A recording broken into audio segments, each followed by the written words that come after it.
It's a big day today, so I'm gonna have a big sip of tea. My medical school exams are around 10 weeks away, and normally around this time is when I start to plan my revision and get going with a routine properly. This year, for 4th year, I'm sitting 2 papers which are multiple choice, and the content for those exams is based around all the placements that we have done in 4th year. So that's psychiatry, acute care, ENT, ophthalmology, neurology, dermatology, paediatrics, and obs and gynae. Oh, and sexual health. That's like 9 different things that I need to cover for these exams in May. There's a lot to get through. I think the best place to start is by making a revision plan. Considering this is now my 4th year at medical school, I thought it was high time I showed you how I actually plan my revision. It has changed a little bit now I'm in clinical years, and I'm going to explain a bit more about that later. But before I start, you may have noticed my cozy fit for this video. Now today's video is very kindly sponsored by Udie, so thank you so much to them for sending me one of their beautiful Oodies. I am literally obsessed with my Udie. I was so excited when they got in touch, said they wanted to send me one, and I have been living in it since it arrived. Let me just show you it in full, if I can even get it in the shot, because it's huge. This is how big it is. Like, it literally goes all the way down, and it has a giant hood as well. This is the current fit, and I'm not unhappy about it. Oodies are basically a mix up of a blanket and a hoodie, and they are perfect for days like today when I'm working from home and want to stay warm and cozy and get some revision and revision planning done. And it means I don't have to put the heating on, because guys, honestly, in the insides it's so warm and cozy. Also, I didn't realise, but it has cuffs, and they're really good because obviously if I'm making some snacks for when I'm revising, or even if I'm just doing some work, it means that everything is kind of out of the way, which is really handy. It's also perfect for cozy evenings, and I know Jack has been quite jealous of my Udie since it arrived, so I have promised I will get him one. I do of course have a discount code for you today. The code is lydiamartin35, and it means that you can get £35 off your very own Udie. Go and have a look at the website because there's so many different options. I went for this cute koala option, but there's so many different designs, like something for everyone on there, so go and check them out, and feel free to use my discount code to get your £35 off. Thank you so much to Udie for sponsoring today's video and making me very happy with my very own Udie. So let's make a revision plan, shall we? So my revision plan usually begins with the UKMLA checklist as my starting point. The UKMLA is the UK medical licensing exam, and from 2025 all UK medical students will have to sit UKMLA as their finals. My uni have already kind of implemented it, so they've been using it for a couple of years. In 3rd year and 4th year they kind of prepare us for the UKMLA by making the exam as similar as possible to it, as far as I'm aware. And the UKMLA, or the people who make the UKMLA, have very kindly published a document that outlines every single condition and every single presentation that they would expect a final year to know ready for that exam.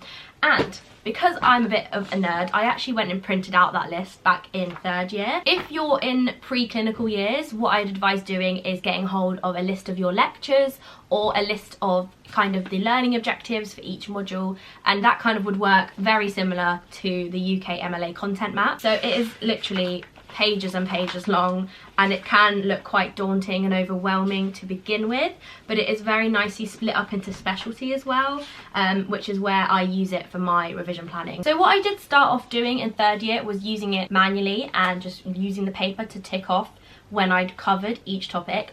But because I'm a bit of a sucker for Notion, I have actually incorporated my list into Notion, and I'm going to show you how I've done that now. So here is my laptop. We are going to log in to my Notion now, and I'm going to show you how I've imported my UKMLA checklist into Notion, and then how I use that to plan what I'm going to revise. So here is my Notion homepage, and if we go into my medicine tab, by the way, I've already done a full tour of my Notion before on my channel, so I will link that below for you if you are interested in seeing how I organise my Notion. Today we are interested in my revision hub.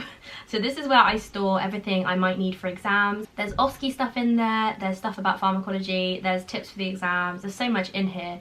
But the thing we are focusing on today is my A to Z conditions.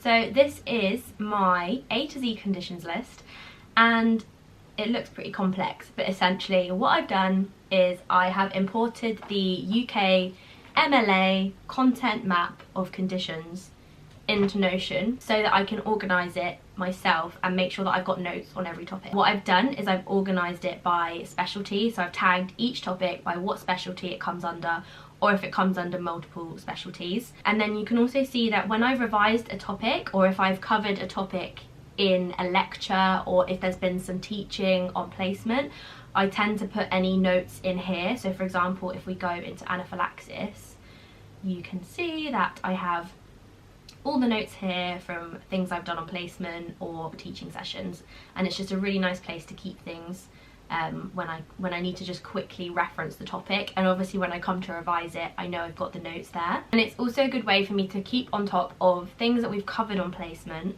or in teaching sessions, and things that maybe haven't come up that I need to revise independently. When it comes to planning my revision for this year's exams, I need to make sure that I am only revising the topics that are going to come up on the year 4 paper. So if I go to tags, then I can filter through any subjects or topics that are important to my 4th year exams.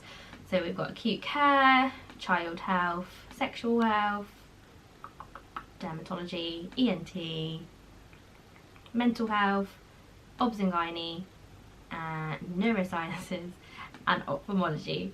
God, there's actually so many topics in 4th year. Okay, so now I've filtered out anything that maybe won't come up as a condition in my 4th year exams. We have been told that obviously some general stuff will still come up in the 4th year exams, but I want my revision to be focused on the stuff that we were supposed to learn this year. Don't get me wrong, there's a lot of topics here, but it's also important to remember there's a lot of overlap. So if we use anaphylaxis as an example again, acute care and child health are both covered under anaphylaxis. So although it looks like a lot, there is a lot of overlap between subjects or between conditions. Let's not get too stressed out. So then what I'm going to do is scroll down to the bottom, and very sophisticatedly I'm going to ask it to count all values in that column. Let's see. So we have 210 conditions to revise for my exams in May. You know, that's a lot, but if we break it down week by week, then I think, you know, it's a doable number. So I'm not panicking right now, and we do have 10 weeks to go. So I have 10 weeks until the exams, but the final 2 weeks before the exam, I don't like to plan any revision, because I'm going to wait till I get to that point, 2 weeks before the exam, because right then I think I'll know what I actually need to be covering, you know, what I want to spend my days doing. And I'll probably be more wanting to focus on past paper questions on PassMed and QuesMed.